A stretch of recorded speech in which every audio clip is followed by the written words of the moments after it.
Bienvenue à la compagnie du Café Théâtre. Vous êtes dans l'ancien couvent des Carmélites ici. C'était un lieu pour les jeunes qui faisaient du catéchisme, etc.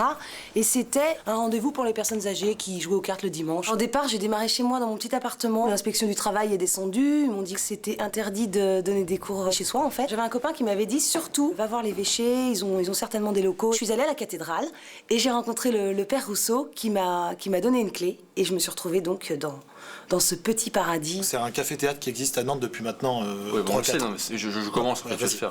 Mais qui accueille les gens? Il y a Morgane. Il y a Morgane, il y a Erwan, il y a Mathilde Moreau, évidemment. On est arrivé vraiment ici en 97. Au départ, pas d'argent, rien. Hein. Je vendais les billets, je faisais la régie, je faisais la mise en scène, je donnais les cours de théâtre. En fait, dans ce petit bureau, il y avait tout.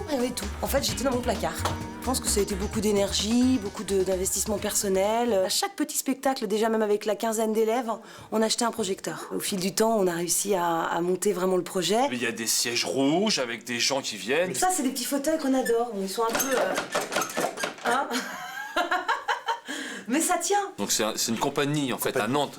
C'est un café-théâtre finalement avec mais il y a quoi? C'est ça le café-théâtre, hein. C'est l'aventure humaine. Et je suis en train d'expliquer aux gens là. C'est ce que les gens recherchent aujourd'hui. C'est qui les gens? C'est le public? C'est qui? Les gens ont besoin d'authenticité, de convivialité. La programmation des spectacles, j'ai vraiment démarré en 2004. Sachant que moi je montais mes propres spectacles avant. 2006, on va dire que ça a été vraiment le lancement du lieu, quoi. Hein. Sur le plan programmation, avec 20-25 000 spectateurs par an. Aujourd'hui, on arrive à 50 000 spectateurs par an. Je crois que c'est un des meilleurs publics de France. On connaît jamais. Des gens intelligents, fins, bronzés. Il y a Morgane qui est à l'entrée, qui accueille les gens avec des tickets. Qui c'est d'autres qui accueillent? Est-ce que les artistes Je suis en train de avant? je suis en train de le dire. Mais évidemment, les artistes sont là avant puisqu'ils jouent. On a créé une petite carte d'abonnement, donc on a quand même des habitués.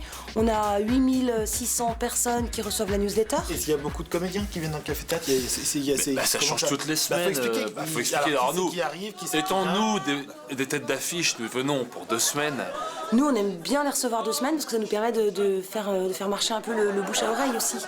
Là, on te parle des gens. Les gens, quand ils arrivent, ils payent leur ticket, ils rentrent. Voilà. Les artistes sont prêts. C'est que c'est devenu un lieu d'essai pour les artistes. Hein, qui veulent, souvent, c'est ce qu'ils disent, hein, rôder avant Paris. La compagnie, c'est pour tous ceux qui ont commencé au Zénith, qui ont continué au Palais des Congrès, qui sont passés dans une salle de 500, ils finissent à la compagnie du Café Théâtre.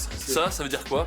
que le bouche à oreille fonctionne. Voilà. C'est la continuité. C'est la continuité. Donc on a eu pas mal d'artistes comme ça qui sont venus tenter des nouveaux sketchs, comme même Elisabeth Buffet, hein. Gaspard Proust, hein, qui est venu récemment. C'est intéressant parce que du coup, nous, on assiste à un vrai travail, on en tire de bonnes leçons. Ou l'inverse. Hein, ou l'inverse finalement. La petite scène de la compagnie du Café Théâtre. Avec 50 places, elle fait à peine 20 mètres carrés. C'est vrai qu'elle est dédiée davantage au one-man show ou au duo, mais on arrive quand même à faire quelques comédies. On est à la maison en fait, c'est familial, on n'a pas de bruit, on n'a pas la rue, on est vraiment dans notre petit univers. C'est très agréable pour travailler. Il y a une âme, il y a sûrement, je sais pas, à mon avis, il y a plein de choses qui vivent dans ce lieu. Il y a des gens qui habitent encore là. En fait. Peut-être des bonnes sœurs qui habitent encore là. Ça a été top pour moi de d'abord louer. Et puis finalement, j'ai acheté le lieu il y a à peu près 1 an et demi. Tout le lieu, il y a quelques mois. Donc on a démarré les travaux il y a à peu près 6 mois. Donc c'est une petite salle, c'est 2 salles de cours de théâtre, un grand bureau, des vraies toilettes. Et puis une nouvelle salle de spectacle qui fait 120 places. C'était un gymnase qui datait de 1905-1910. Tout était pourri en fait. C'était mon rêve, voilà. Ça a été une année très difficile, très intensive, fatigante. J'ai vu l'évolution depuis le début, donc c'est assez émouvant. Là, tous les changements en ce moment. Je sens que 2010, ça va être fantastique. Sur le plan du matériel, des projecteurs, de la qualité du son, on est au top du top. Non, le lieu est très beau, hein. Rouge et noir, un petit peu à l'image de... John Mass. Je trouve que quand on a une identité, c'est important quand même de la suivre. Enfin, nous, on reste sur l'identité de l'humour et du café-théâtre.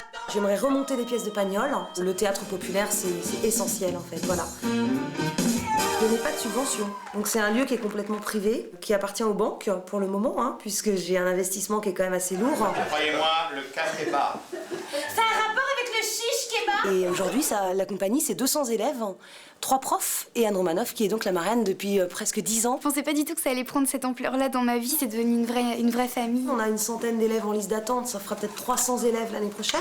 Dans le Grand Ouest, je pense qu'on est la plus grande école du rire, quoi. On fait depuis 7 ans la petite soirée sympa. Et donc ça permet aux élèves de monter sur scène avec leurs propres sketchs. Il y a des moyens assez intéressants, une scène, une ambiance et puis un lieu magique. La compagnie nous a donné l'opportunité d'apprendre les ficelles en fait, comment ça se passe entre les écrits et ce qui se passe réellement sur scène. Je me dis que peut-être qu'un jour on sortira la perle rare, hein, on sait jamais. On sera fiers en tout cas ce jour-là. Si un jour on voit un ancien élève de la compagnie à l'Olympia, j'aurais tellement aimé qu'Anne Romanoff se prenne des cours avec nous à la compagnie du Café Théâtre.